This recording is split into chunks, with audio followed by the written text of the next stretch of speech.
Setidaknya hingga hari kelima invasi Rusia di Ukraina, para pengamat militer mencatat sejumlah pertanyaan besar yang sulit untuk dijawab. Salah satunya yakni pertanyaan kenapa Rusia tidak mengerahkan kekuatan militer udaranya untuk menggempur Ukraina. Rob Lee, seorang spesialis militer Rusia di Institut Penelitian Kebijakan Luar Negeri, sebagaimana dilansir Reuters, Kamis 3 Maret mengatakan ada banyak hal yang membingungkan terkait militer udara Rusia. Padahal para pakar memperkirakan bahwa Rusia akan mengerahkan kekuatan tempur udaranya secara maksimal begitu perintah operasi militer dideklarasikan. Nyatanya Rusia seperti kehilangan kekuatan udaranya. Sekadar kilas balik, Rusia memulai operasi militernya pada 24 Februari lalu. Mereka melancarkan serangan dengan menggunakan rudal jelajah dan balistik hingga menghancurkan radar peringatan dini berbasis darat Ukraina. Rusia juga menghancurkan landasan pacu pesawat untuk memastikan tidak ada pesawat Ukraina yang mengudara. Hasilnya, pangkalan angkatan udara Ukraina lumpuh. Serangan juga menghantam beberapa baterai rudal permukaan ke udara jarak jauh S-300P Ukraina yang memiliki mobilitas terbatas karena kekurangan suku cadang dalam jangka panjang. Langkah awal ini mengikuti pola yang terlihat di banyak intervensi pimpinan Amerika Serikat sejak akhir Perang Dingin.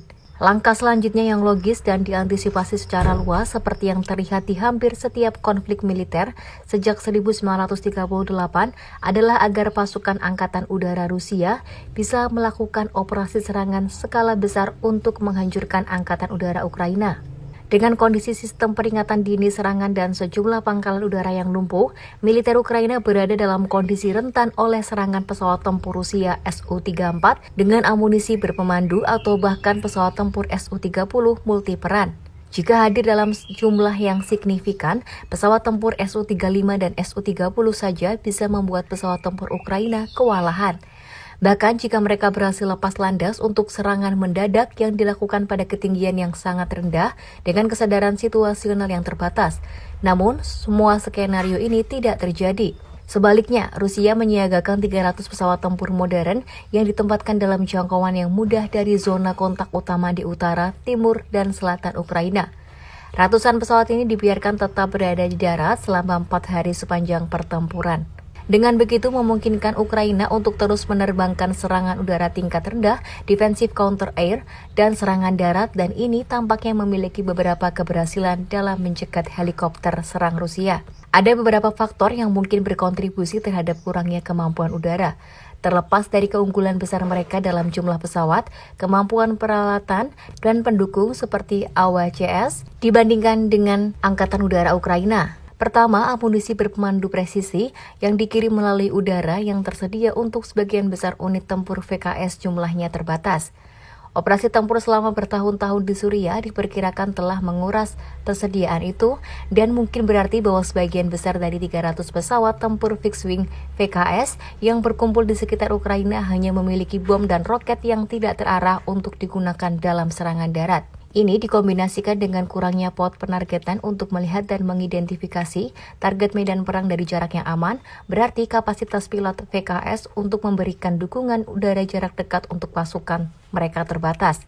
Akibatnya, VKS mungkin enggan untuk melakukan sebagian besar kekuatan serangan potensial mereka terhadap pasukan Ukraina sebelum persetujuan politik diberikan untuk menggunakan amunisi tak terarah untuk membombardir daerah perkotaan yang dikuasai Ukraina. Mulanya Rusia menginvasi Ukraina sejak Kamis 24 Februari 2022 lalu menggunakan pasukan tempur Angkatan Udara. Namun dalam beberapa hari terakhir terlihat bahwa Angkatan Udara Rusia hilang dari langit Ukraina.